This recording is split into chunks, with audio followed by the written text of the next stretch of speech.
a third guest. Oh, cool. I mean, we got you. And anyway, we are live now. Welcome. I'm Bob Pace, and that's Danielle. And we have a guest here, Bella's mom. And Hi, I'll be back on when I'm more private. okay. What do you mean she's back on when she's private? She's gonna go. Like my video feed. Yeah. She's gonna it'll be just a minute. Yeah, she'll be okay. She's on. She's right. on. Well, anyway, I want to welcome you all to this podcast. We're here to fight CPS and stop taking our children, which CPS seems to have fun doing.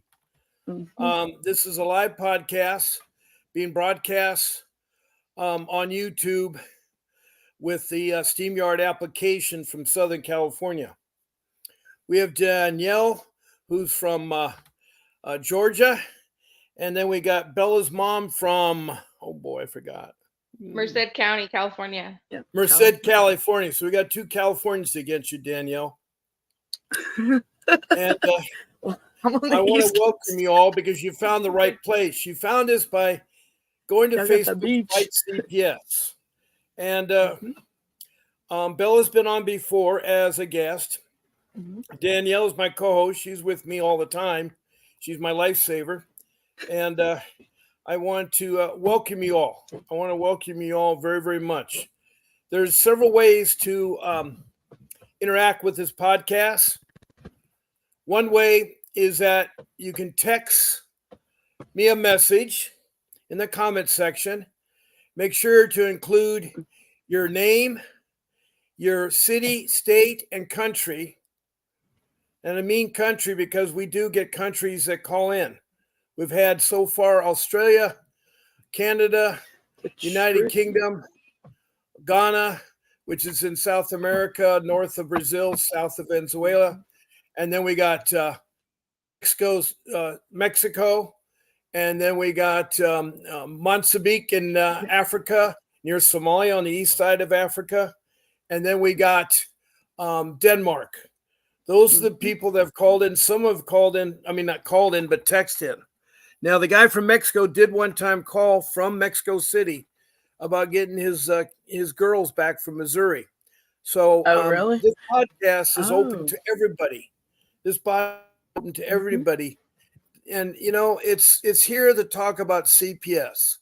Now, when I say CPS, I mean the Child Protection Services. Child Protection System. Okay, CPS, I use that as Child Protection System. Within every state, a branch of social services is dedicated, and they may have other names. I know in Arizona, it's DCS, Department of Children's Services. In Georgia, it's what, Danielle? DFCS, Department of Family and Children's Services. Right. Bella's mom, DSS. in San Bernardino, it's still called CPS, California. Yeah, it's other places DSS. Yeah. So basically, it's the branch of social service. It's a government entity, but it's loosely run. What I mean by that, there's no watchdog on them. And sad to say, they're making $50 billion a year on our children. It's a money-making machine. Their whole goal is to keep your child in, and they don't care about you as parents. And why I say that, there's right behind Danielle. I want you to look at that picture hard. Those are 8 social workers from Prescott, Arizona in 2022 that thought it was great to put these pink t-shirts on that say, "We are professional kidnappers." And on the back, they put, "Parents, do you know where your children are at?" These 8 workers have over 25 years of experience. Now, that's the attitude of the CPS system right there. 8 workers. They were fired. They went out in public with those shirts on, and people were appalled. Not only were they fired, the director of the Prescott Social Service was fired. It is bad enough to have people thinking that way. And I've talked to over 500 people in every state, and it seems like they have one thing in common. They take your children immediately. They're always in danger. My children were taken from me, and they were not in danger. My children were taken from me, and they were not in danger. And I know many of you had the same experience. Both Danielle and Bella and myself have CPS cases. We're all different. Mm-hmm. Mine was neglect, and it was stretching too much anyway. I know Danielle's, her mother had died, So he and they and didn't contact the biological Yeah. mother of her son, which is and her me. son was shipped from Georgia when they couldn't find the mother, which I don't They understand said why there they was no couldn't. placement, right? And They didn't- so they they didn't- were shipped to They didn't do Texas their job. because Texas supposedly has facilities with special needs. They said there Anyway, he was no lost. placement. He's now 18. And of course, Danielle's found about it, and she's very much got involved politically and a lot of things, and she's getting her son back. She's doing what's called adult guardianship. Guardianship. She's Mhm. going to be a guardian of her son because he's special needs. So And that's how anytime she put them in the nightmare. CPS still Mhm. wants a part of the action. They want that money they're collecting illegally because the child's over 18. They should not receive a dime after he When- turns 18. when they saw my son and they seen that I wasn't there and they were told what they were, I abandoned my kids, they saw a money sign automatically. I mean, I even have a video visit where they're joking with my son saying easy money Alex. And when he first got to where he's at, yeah, and they Okay. were making jokes about him. Right. So Okay, so the interact with the show is comments. I also have a phone number, but right now I'm not putting it up because we have a guest that arranged ahead of time. And what she did is she contacted my producer, Grace, and said she wanted to be on Bob's show. And so she picked a date and a time. Now I'm on 7 days a week, twice a day, morning and afternoon. And I start at 10 o'clock in the morning for 1 hour Pacific Standard Time. At nighttime, it's 7 p.m. Pacific Standard Time for 1 hour. On Sunday, I start at 8. There are certain other days during the week that may be changed, but I'll give you advance notice. I have an 8-year-old son who's a senior in high school, and he's right now in all his senior activities and stuff, and so they come there. So anyway, I'm very happy to have my 18-year-old son. I'm really proud of him. He's doing quite well. I do have 6 children. I have 2 of them that live with me still.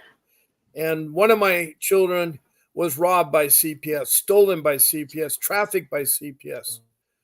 At the age of 12, she was told to divorce her parents, to change her name, to seal her birth certificate, and to be adopted by a foster parent. She had no choice.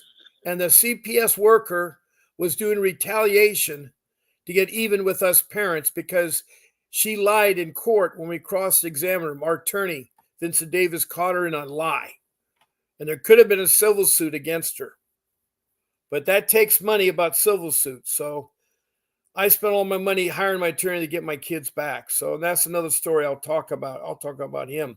But Bella, before I forget, if you want to be in the show, you want to email Grace at vincentwdavis.com.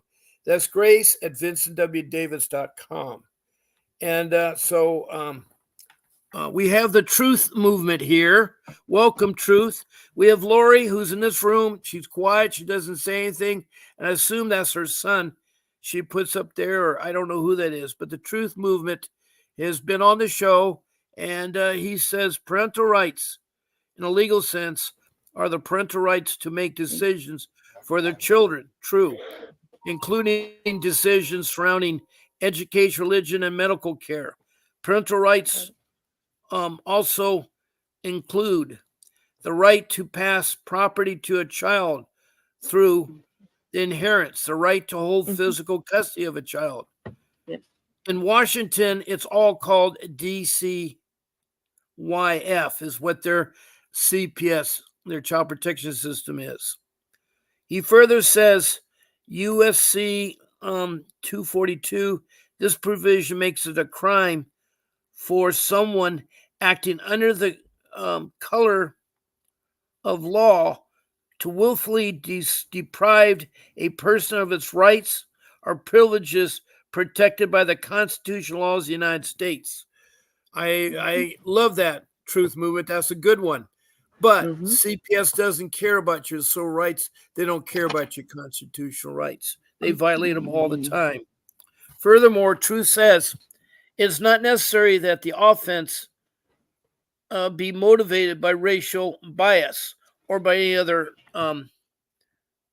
animus. I don't know what that means, but that's good. So, Bella, And can you tell me the update about your case? Yes, Bob. And actually, to truth, real fast before I forget, you want to Okay. look up 42 USC Section 1983. It's a Mhm. color law violation, which is abuse of power. Look further Yep. into that, and that should help a little. But Bob, yeah, last week on the 8th was supposed to be my juris and dispo hearing, and coming up to it the night before you, I figured out the reason that they didn't, because nothing else would make sense. It was not a whole. And they actually submitted a completely fraudulent allegation onto the second page of the petition that their facts that are the evidence they use prima facie that hearing was a sexual child trafficking charge. Now, with a page and a half of their supposed evidence that didn't even tie to that either.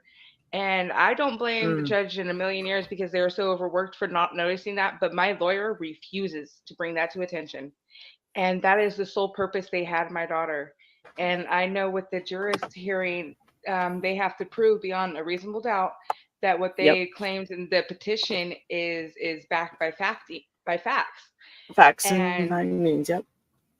yeah, Firsthand and experience. Yep. Firsthand knowledge. exactly. And how can they have firsthand knowledge when they had to get the call? They didn't have firsthand knowledge of it. Like I don't. No, and they got a They call that was, and that's what yeah, it's BS, exactly. you know. So whenever they say firsthand knowledge, they are full of it. Like they can't testify that they had firsthand knowledge of it. How No. they didn't. And you Like, know, I found so many indiscrepancies. It's unbelievable. But they've even frauded yeah. with their evidence that was from a social media account from the, I won't say who the other party is, but I know. And to my daughter, they were corresponding back and forth. Now, nothing in this text message I can even see what they were saying were part of the allegations, because it was said that my daughter had heard us, involved. And these text messages are so left field, it's unbelievable, And I remember now looking at it that it was a day when we were moving things and putting up shelving. So I mean, the language they used in it could apply to anything. And half of it, there's a 4-hour time period missing. There's gaps where you can see there was a sticker text message in their conversation that's half cut off. It shows there's like major parts of this communication missing. And they weren't able to tie anything at the jurist hearing because they asked for a 5-day continuance. Now my court date for Wow. the jurist hearing went from last week on the 8th to tomorrow. And I Oh. know they can't prove that because it's completely fraudulent. I have messages that I was able to, or the text in the report from the detention hearing, where if my lawyer would even let me get the body cam from this deputy that I've requested maybe about 4 times now, and she refuses to get that as well.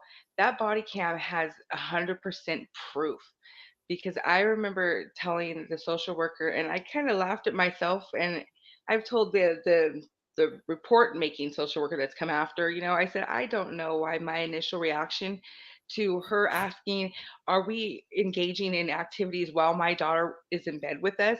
I said, that came at me just so absurd that my initial reaction was, ew, and I was like, I don't know why I honestly said that. I said, but that was my initial reaction, was just, ew. How could you even think this? What kind of person does it take to think that in their mind about somebody? And I told her, I said, that is gross. I said, and that is completely impossible considering my daughter's father has a twin bed in his room, and he's not a very small guy, and I told her that. And then in the report for the detention hearing, it says my daughter said in her twin bed. I said, that's straight bull, what, I said, those are what I said to her verbatim. And he remembered it. My mom and my stepdad who were there remembered me saying that, because it was just like it caught us of such an absurd comment from her, when she was starting to fish for stuff to detain my daughter, that they all remember it clear as day.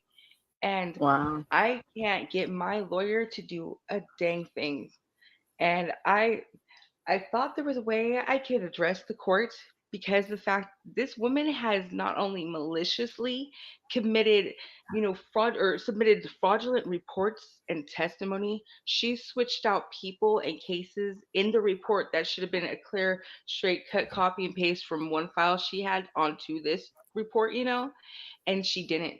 She changed the names of the people Wow. involved, and to turn my boyfriend, my daughter's dad, that's in custody right now, look like just a total creepo, like a hole, And I mean, we've all had our share fare of ups and downs, but the way Hmm. she is portraying both of us is completely outlandish. There's a Wow. period in the report I noticed. She said between 2011 and 15, I said I was admittedly using methamphetamine every day, and that I had two kids in my care that were witnessed and were abused.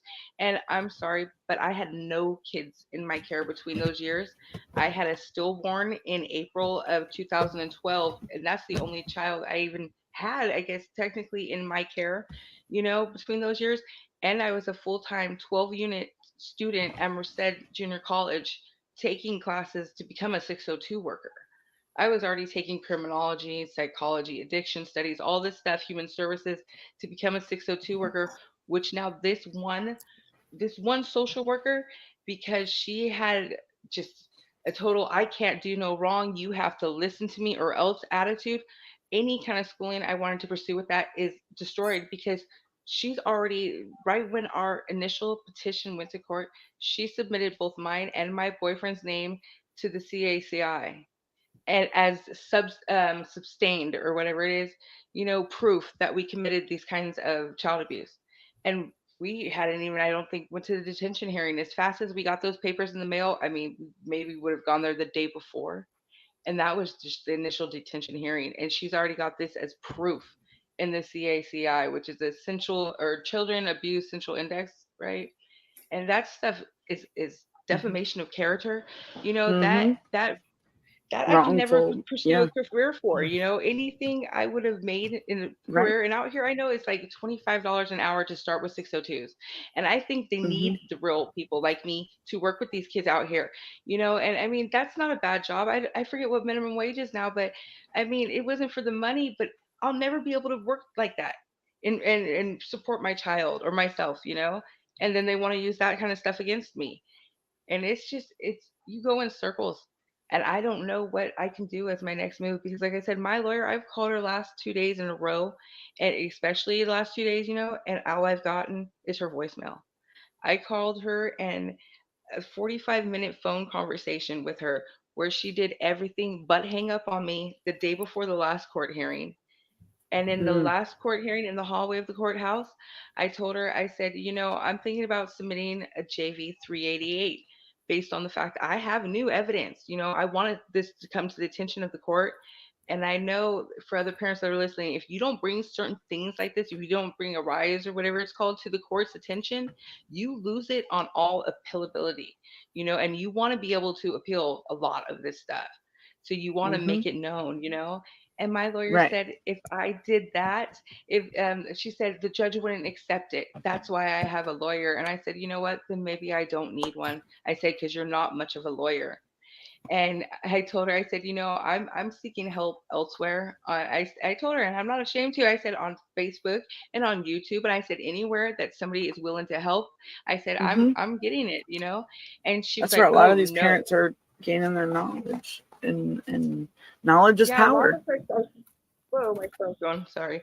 A lot of us are Mm. smarter than the CPS workers, and because we've been through it.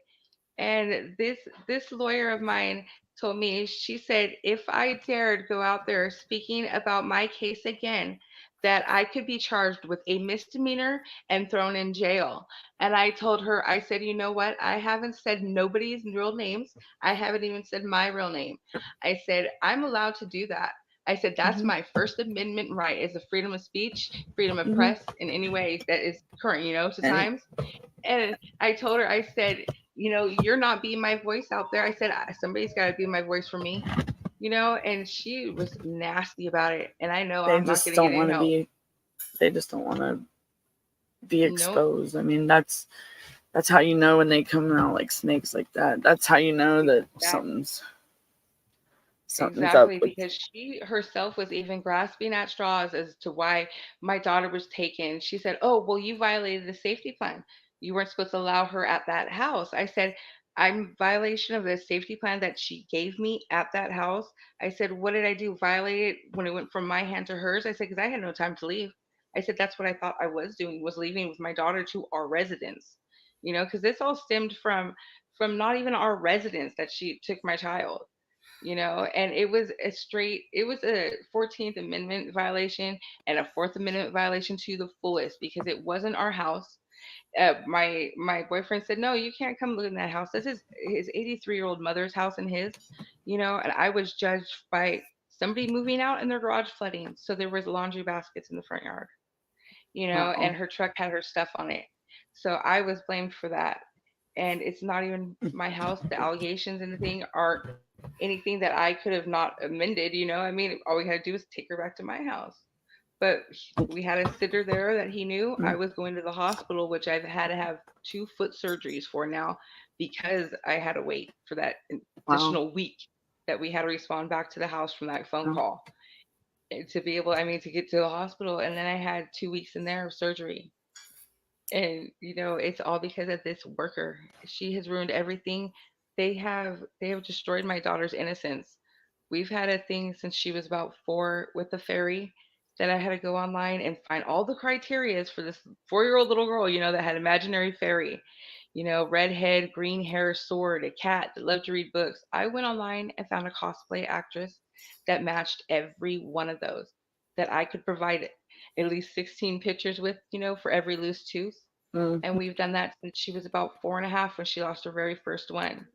I told this social worker about our family tradition about 2.5 weeks ago or so, because I just had that gut feeling it was going to happen. Sure enough, it happened. And Ruby, her fairy, for the first time, did not show up. Neither did the glitter money Ruby leaves, or the glitter trail, or the note in her little mailbox. None of it happened. And my daughter, when I talked to her, she said, Mom, Ruby didn't come this time. And I told her, I said, oh, she did hear, baby. I said, that explains why there was glitter all over the floor. I didn't know what happened. I tried to play it off, and they ruined my daughter's innocence. Those are special traditions that in this day and age, we need our children to stay as innocent as possible, as long as possible. Right. And Right. everything they've said they've taken her to protect her against, they've had happened to her while in their care. It's a bunch of BS. We got faulted for a mosquito bite on her arm while she's been there. She's had a red ant bite. We can't protect really against mosquitoes. I mean, they're everywhere. The city sprays for them, but you can protect against red ant bites, because you can get a Terminator, for your house. And it's Yeah. BS. They're destroying my daughter. I didn't do this, but they are.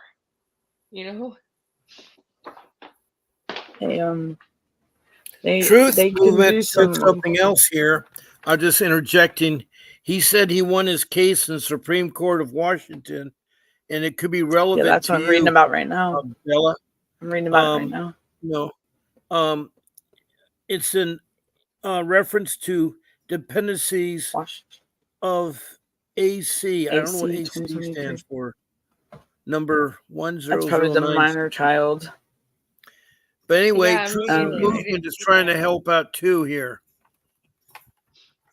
Yeah, if anybody can help, I'm willing to accept it, because tomorrow they have that new, it's a 300 section J claim, where if one child was taken by CPS, that it's automatic, like, bypass for unification services, which would be what they would try to attach to my daughter.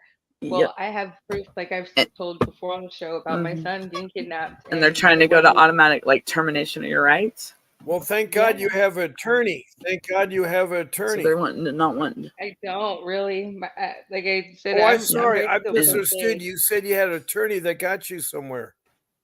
No, I have a public defender that's getting me nowhere at all. Oh, She I'm refuses sorry. I to get any of the misunderstood you. evidence or I thought you anything. had an attorney there.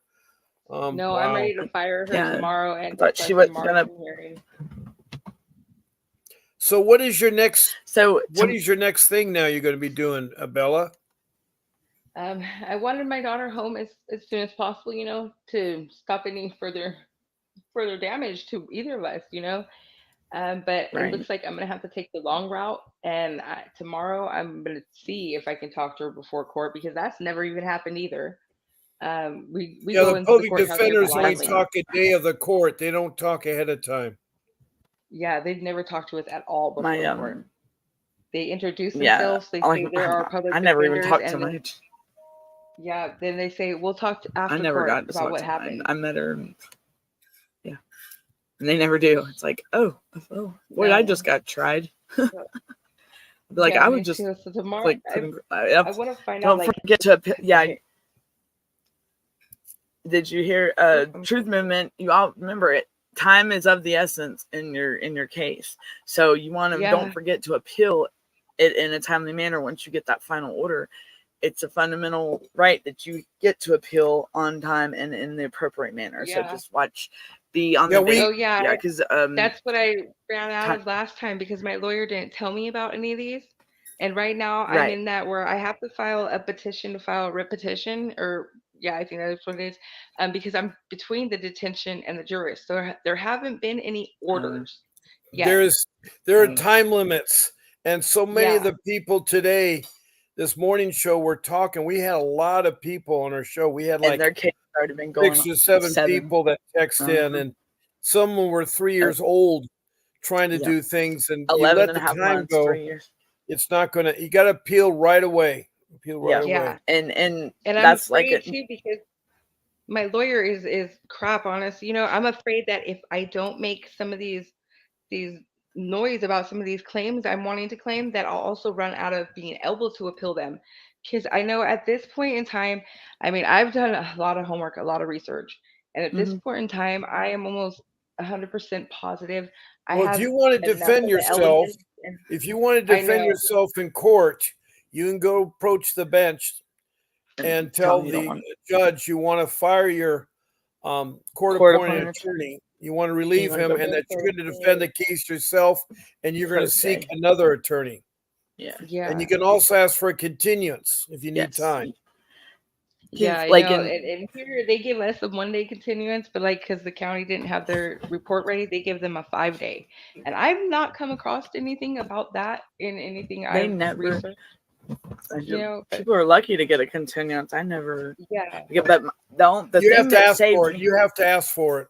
Yeah, and I did, and See, as they long told as you keep a court attorney, you're never going to get anywhere in court because you can't say no, anything. you know what they told exactly. me. There was no court date in between the time that we had court and the time that my son turned 18. I said, what does that have to do with this?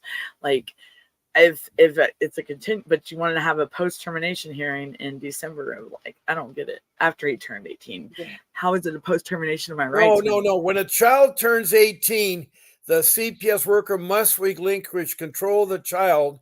And if the child has special needs, the branch in social service that deals with adult people with special needs DVH, steps Department in. of Behavioral Health, and Yeah, they had steps to in. apply for guardianship, and they did, but they have not been granted it. And it's just like you said, oh he's wow, like lost in the system. So really, what saved me, like in my case, from like because I would have been like those people this morning, Bob, in the time thing, because I didn't know that this had to be I was new to all this, and it was my son turning 18. Like that's what really saved wow. this whole, because I could have yeah, and with him being 18, that kind of it worked in a good way. You get what I'm saying? Like it was because they would have took my rights and everything. Like I mean Mm-hmm. because that was how quick it was. Boom, boom, boom. I mean they were Yeah, they're my yeah. I didn't have time to breathe. Like I didn't have time to be like what's you know It just went Yeah. that quick. Like it was boom, boom. And I would never, by the time I would find this one thing out, 45 days ago by, and then here we are at another hearing. And then 4 months ago by, and we're at another, the 75 day, And that's what's So happening right now with mine, because my lawyer refuses to get the body cam.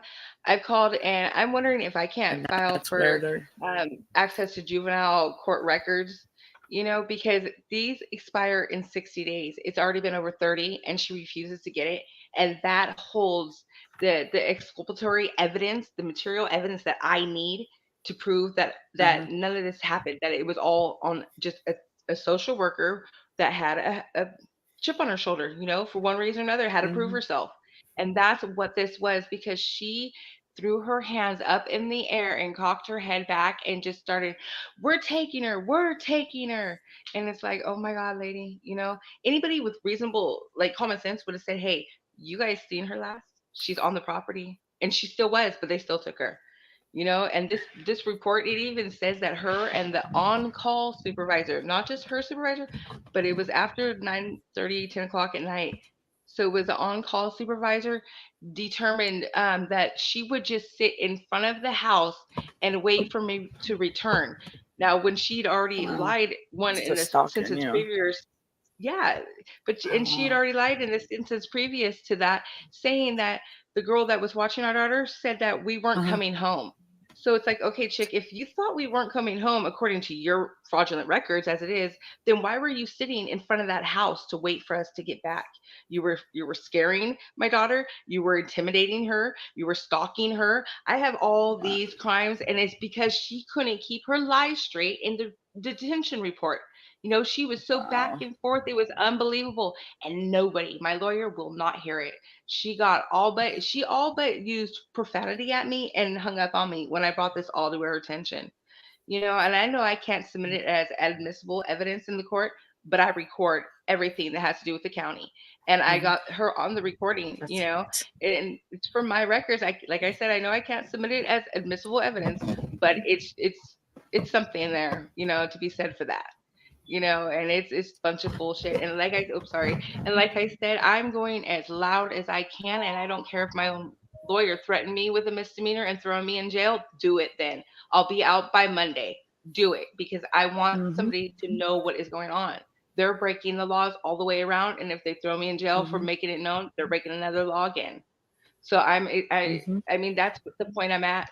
It's go big or go home, and this is my kids, so I sure the hell ain't going home without them, because there is none. Yeah, there's a lot of parents out there that struggle with trying to stay strong and fight and keep and not give up, and because that's what they want you. But there's a lot of parents that's why we're here, like, to help each other, to give each other that strength and that motivation, because these are our kids, these are our future, these are our babies. I'm going to protect mine just like I'll protect my neighbors, just like I'll protect yours. These are our children, and they are innocent. They shouldn't have to go through growing up at and that's the big thing when I asked my family for help back when I had got in trouble was you couldn't expect me to drag my kids along.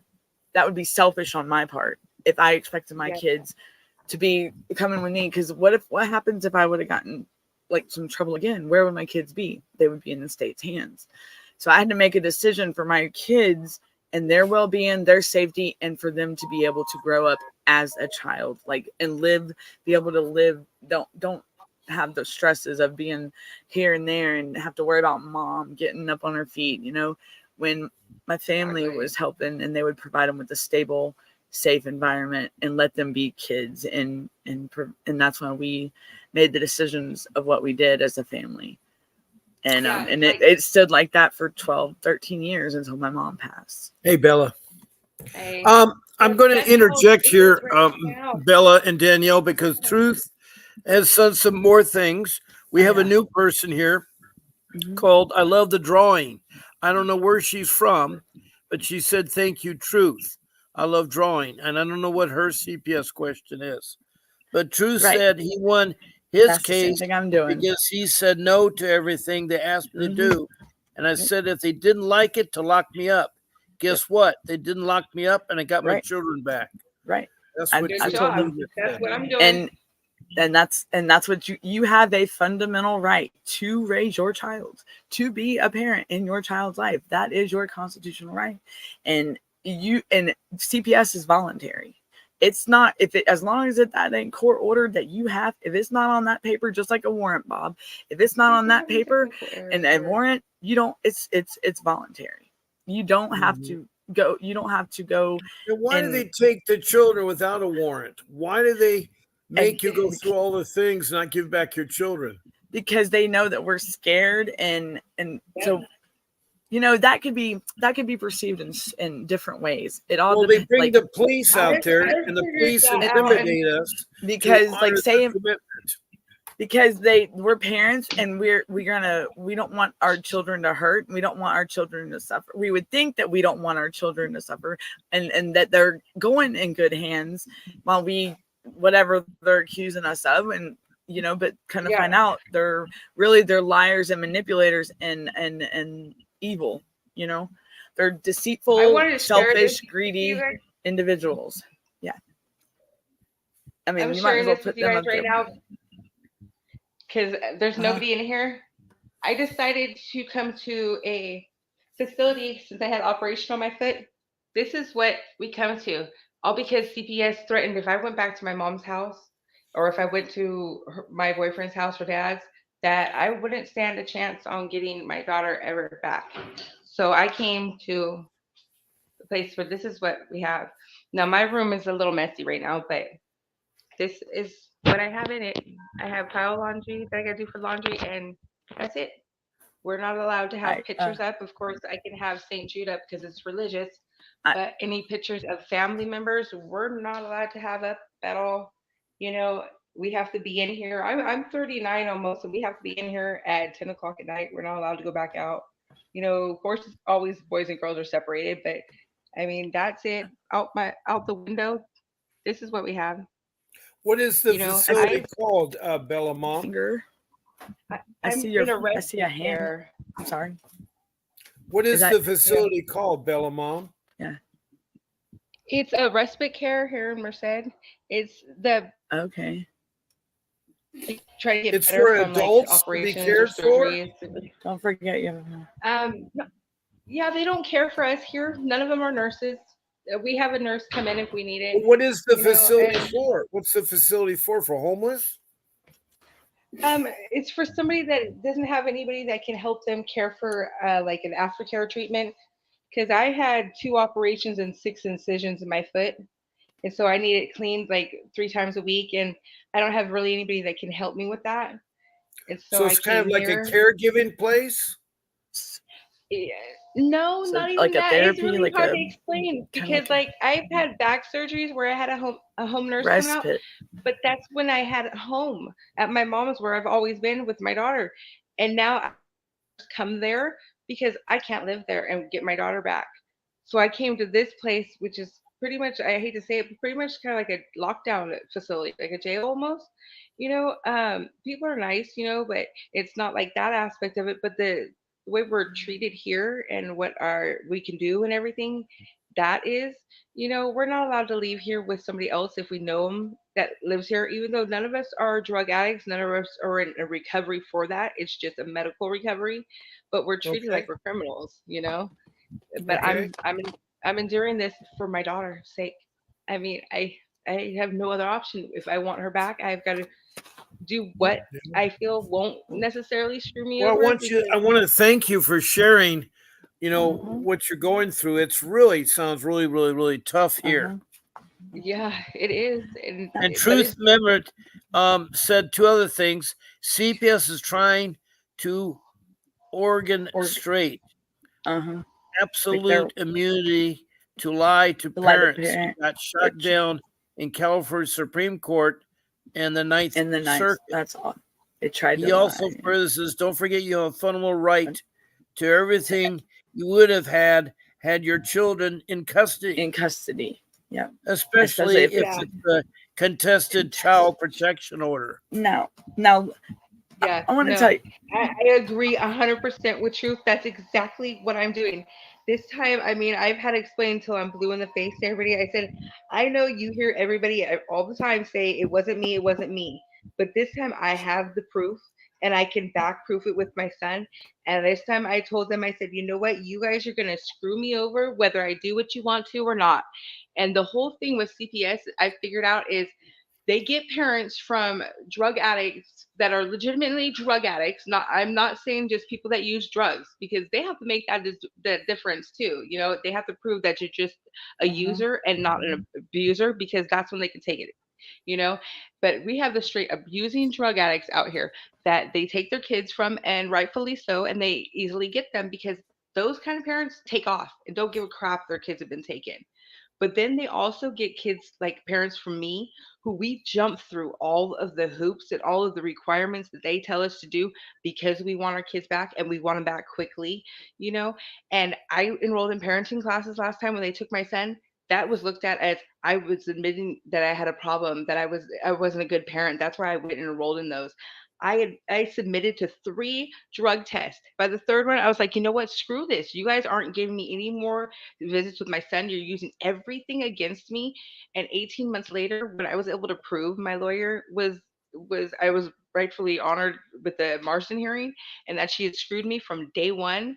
You know, she was the one who said, "Oh, my client will take a drug test for you" at the detention hearing when I wasn't even the responsible party. It was my son, and the county here started 2 detention hearings, one for me, one for him, and she didn't Look. make me aware to that at all.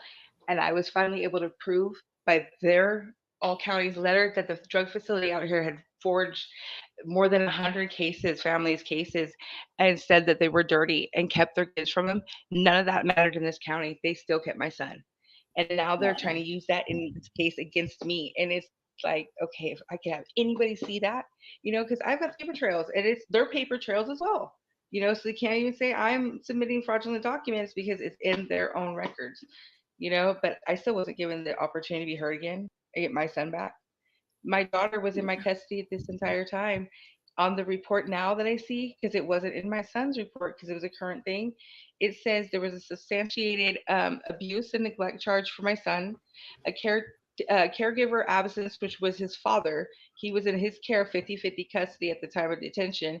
And there was an unsubstantiated claim of child abuse and neglect against my daughter, all on the same day when my son was taken from his father's custody. My daughter and I were asleep at my home, you know, and that's just unbelievable. Right. So I'm hoping now that brings it from being a past tense, non appealable claim to a present thing because Mhm. by any other standards in law, that would be enough to make it a present thing to be able to appeal and to bring some kind of rise to this that it's, hey, this is going on Mhm. and this has been going on for at least 3 years here, you know, and Right. I wish somebody, I would pray to God, you know, that somebody from like the FBI would just come across this to say, hey, look, this isn't one of those people that we hear from every day that's just blowing stuff out of her butt. You know, she's got legitimate claims and she can back this. This might be worth looking into. Just Doing some it's kind of internal investigations, it's you know, and I'm looking through all the it's grievance in the processes on the works. ombudsman.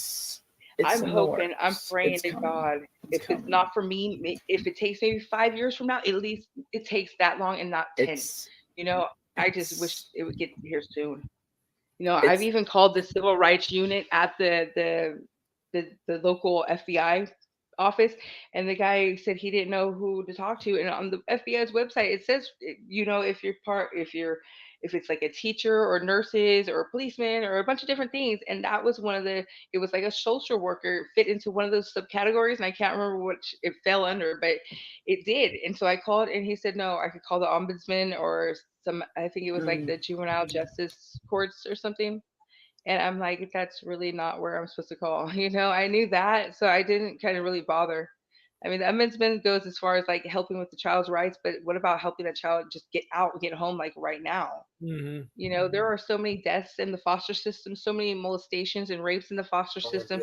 I am gosh, just scared to death. sorry. And my daughter is 9 years old, going on 10, and she's a beautiful, that's her hoverboarding right there. She's a beautiful little girl. And that's our front yard. You know, I mean, it's just, I want her home before something dreadful happens, you know? Well, we do too. We do too. I want to Mhm. interject my 3 rules real quickly. I need to have them as part of the show for the new listeners out there. And this only take a moment here. Bella, bear with me. Um, the rule number 1 that I find that is the most important is you need to get an attorney. Too many people think they can do it themselves or work with a public defender. And I Yeah. say working with CPS is like open heart surgery. Mhm. If you're a Yeah. lay person and you try to open up your chest to work on your heart, Mhm. or you ask a plumber or you ask an auto mechanic to work on your heart, it's not going to work out. And the analogy that I'm trying to say is that CPS is like open heart surgery. Mhm. They have a system that's so corrupt. They lie, deception, they're not transparent, and No. you need someone that can navigate to go in there. So that's why it's very important. I thought I could handle it myself. My first year, I tried to handle it. I went to the top dog in Orange County and talked to the CPS director, and it was a joke. It was a Yeah. pure joke. They live in the Taj Exactly. Mahal of a building. It's like the Emerald City, the Wizard of Oz. And he had so much gold around his neck, I thought he was going to drown. He was just so top heavy. Wow. I felt like saying, sir, do you need some help to hold you up? But anyway, it never worked until I got an attorney. So I've been trying to figure out how I can get you an attorney, especially for people that can't afford one. Yeah. And right now, if you type in the words fine, and let's say your city is San Bernardino County in California, a pro bono means attorney without pay, a pro bono family law, family law attorney, it's going to give you a list. Now, if you live in a Mhm. small town, you may have to ask your small town name and the next biggest city next to you so that you Yeah, can get and the at least, ADA might have some help too. okay, Yes. you The have to get 88. Yes. at least 10 names. Why so Uh-huh. many? Because you need to find 5 of the 10. It's like a 50% chance you'll find 5 good ones. And you Yeah. start off calling that list of 10 and you see, are they in business? Do they fight Mhm. CPS? Can they work in dependency court? Have they got children Mhm. back from CPS? Are they family law attorneys? Are they pro bono? That's real important. Or that just something else that's not true?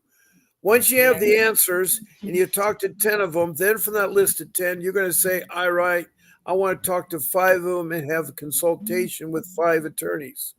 Now, consultation is nothing more than taking an attorney's time to talk about your case.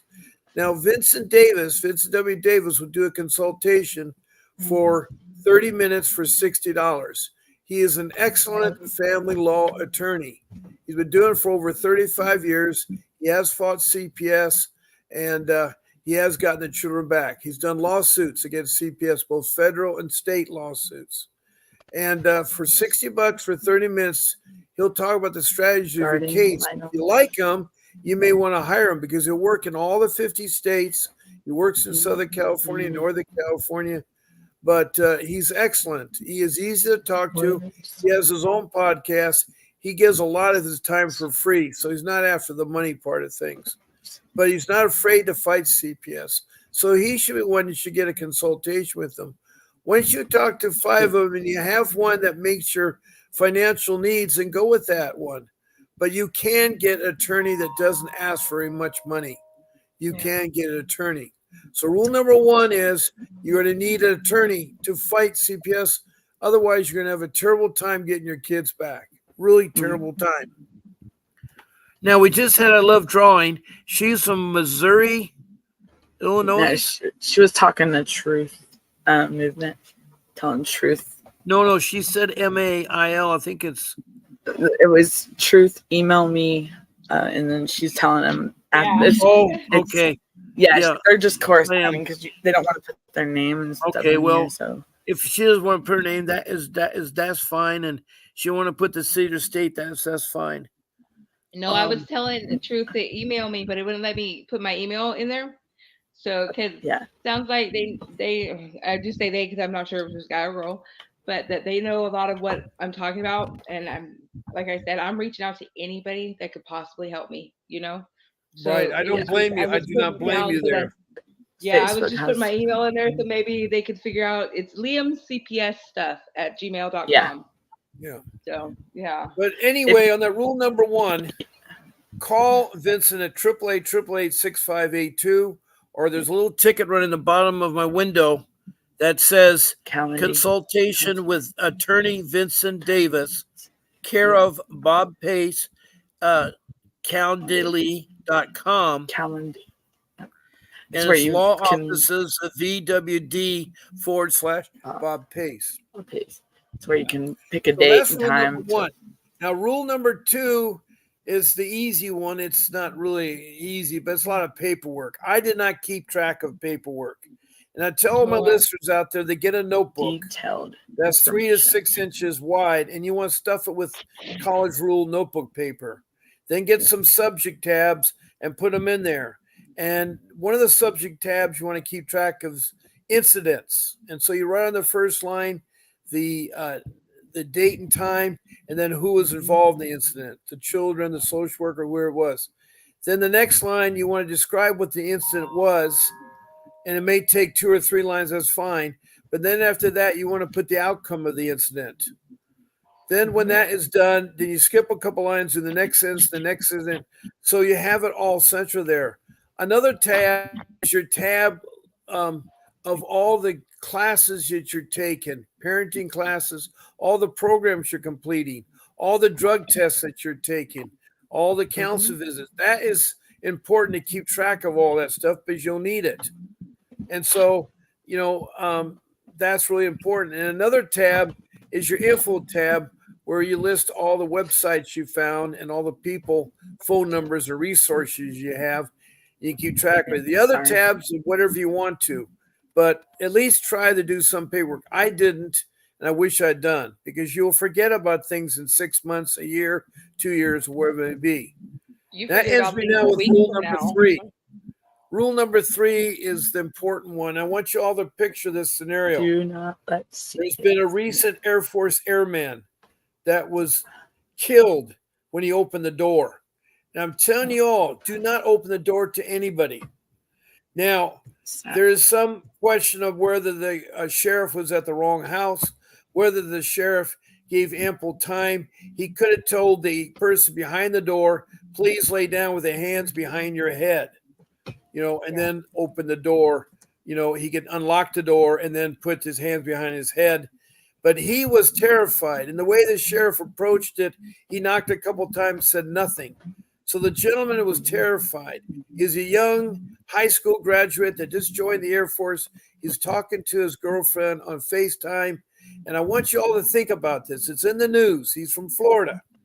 And, that's the reason why you never answer a door. I don't care who it might be. It may be a gang member, it may be, somebody else. So don't answer to CPS workers or policemen. They have to have a court order. And if there's a window by the front door, they can show the court order through the window glass. But don't open the door for any reason. They don't need to be in there. They're going to try to take your children. Also, the CPS will use your home against you. So you don't want to allow it in there. And what you can do is not say anything. They can only do is break down the door. If they do that, that'd be false arrest. So, false entrance or what it is there. But don't let them do anything. And if you hear the door, don't be near the front door. Be someplace back. You have a phone. You have a mailbox. They can mail it to you. They can contact you. Now, if you look on the front door, there's a card left, then call them, but talk to your attorney. It's very important. If you meet them outside, don't talk to them. Say yes, no answers. And if it gets really stressful, say, I need to talk to my attorney. So, rule number 1 is no. Do not let them in. Don't let them take your children. Don't give up your children. I did all that stuff wrongly. I gave up my children with no fight. I thought that's what they're supposed to do. They weren't in danger. They weren't in danger at all. They're still at school, by the way. But it happened so fast and so bad. It was ridiculous. And they've been dealing with me for 5 years, and I kept shutting them down because what it was a lay person, my in-laws, they're making the false allegations. And so because I lost my job, they were trying to get me with my hands down. I'm trying to pay the mortgage, keep my home. But I sold my home and got there. One last note, don't forget about medical trafficking. Now, CPS workers are taking your children because you go to the hospital, the doctor says this may be what's wrong, and you want to go to their own doctor that have it checked out or looked into. And right away, the social workers are working at the hospital. They're going to try to take your children. It's called medical trafficking. Not only do they do child trafficking, they do medical trafficking. And it's your rights. If you're giving birth to a child, don't give up your child. If they walk in the room, tell them to get out of the room. Tell the hospital staff. The policeman and the soldier can wait in the lobby. They don't need to be in your room. That's your birthing room. But they've been doing a lot lately, so keep that in mind. That's enough for the rules. We have about 5 minutes left. There's the boy that was opening the door. Now look at that guy. He's 24 years old. He's starting a young career. He had a great high school, and he's talking to his girl on FaceTime, and he is blown away. He's blown away by opening the door. Blown away. So you should be doing that. So, Bella, is there something else that you like to ask, or something else you'd like to say? About that whole detention thing real fast. You know what I had mentioned earlier about her saying she was going to wait outside the residence. She had also seen my daughter. My daughter came outside of the house while the deputy was there. Everything that shows me there was no warrant, because at any point in time right then she could have walked off with my daughter and the deputy could have intervened, even though he's not allowed to. If it's for their safety, he could have intervened at that point. He didn't. The report or the petition also says that he was the one who detained her, that he released her to CPS. But yet I called the sheriff's department. The only information I can get, because I'm considered a defendant or whatever, was that his phone log says that his response to the call was merely to be a peace officer, that he wasn't there to detain my daughter. And there's so much right there. I just don't know what it is that shows that no exigency, no warrant, no nothing. You're outside. Just tell them if it gets pressurized, I need to talk to my attorney first. Either give me a ticket, arrest me, or let me talk to my attorney. Yeah, that's what my boyfriend said, and that's when she got that chip on her shoulder, because we weren't there. My daughter came outside with the babysitter while we weren't there, and they could have taken her if it was real emergency, if there was a real warrant, you know. And her own words in the petition say she decided that she was going to sit there, you know. So that proves that, you know. They just now got the notification. I am so sorry you got the notification, Grace. So we're going to have to talk.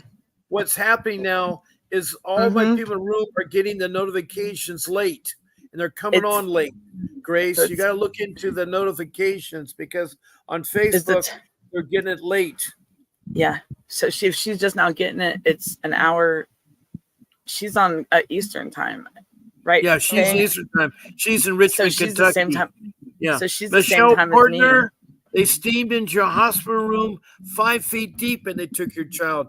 You see, you guys out there, you tell them to get out of your room. It's your constitutional right to have your child with the doctor professional. CPS and policemen are not doctors. So you tell them.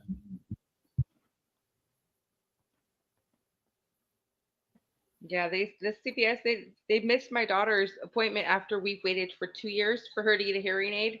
We had her go to the audiologist. The next appointment was a CT scan. And my daughter has actual doctors. She doesn't go to clinics. She has Children's Hospital as her primary doctors. You know, the same doctor for the last 4 or 5 years. And CPS, while in her care, missed her CT scan appointment for her hearing aid that she's waited for 2 years for. Yeah. Like I said, they're causing the detrimental harm, and I can't do anything about it. You know, I'm trying and I'm trying my hardest, and I just found out I have acute kidney failure. You know, I have a bunch of things wrong with me, and I swear I'm going to go down fighting for my kid to get out. You know. Well, Michelle Partner, you may have a civil suit against CPS and the police department doing what they did. Again, it's going to take an attorney. I'm sorry to tell everybody out there, You Yeah. can't sue them for personal injury, but you can sue them for violating your civil and constitutional rights. And most Yes. attorneys want 30%. So if you have $5 million lawsuit, that's fine if they want 3% of the fees, not 30%. I'm sorry. No, is it? It is 30%. Yeah, Mhm, it's it is 30%. I 30. think the max It would is be nice 40. if it was 3. Yeah. 3% I would mean, be I'd be better. willing to give somebody 40%, the max of it, and then give them another 100% after it. Just say, hush, Yeah. here you go. Whatever they would want, I would.